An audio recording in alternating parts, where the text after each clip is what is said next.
5 ઇસમોને પાસાના કાયદા અંતર્ગત જેલ હવાલે કરતી સારોલી પોલીસ કમિશનર શ્રી સુરત શહેર તથા ખાસ પોલીસ કમિશનર સેક્ટર 1 તથા નાયબ પોલીસ કમિશનર શ્રી ઝોન 1 તથા મદદનીશ police commissioner B division Surat શહેરનાઓએ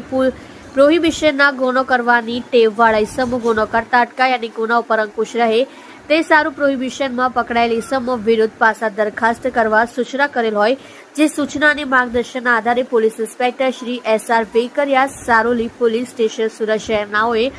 સર્વેલન્સ સ્ટાફના police sub inspector JN Chauhan તથા આસિસ્ટન્ટ હેડ કોન્સ્ટેબલ ભાવેશભાઈ વાઘજીભાઈ નાઓની આવા ઇસમો વિરુદ્ધ પાસા દરખાસ્ત તૈયાર કરી પોલીસ કમિશનર સાહેબ શ્રી સુરત શહેરનાઓ તરફ મોકલી આપવા સૂચના આપતા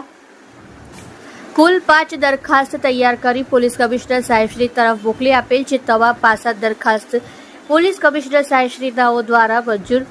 કરી પાસા હુકમ કરતા કુલ 5 બુટલેગર ઇસમોને પાસા હુકમની બજવણી કરી અલગ અલગ જિલ્લા જેલ ખાતે મોકલી આપી પ્રશંસનીય કામગીરી કરેલ છે.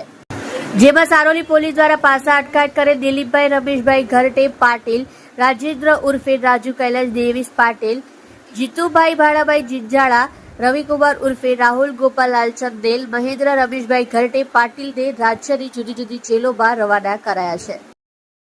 તમે જોઈ રહ્યા છો KP ન્યૂઝ ચેનલ રફીક શેખની સાથે.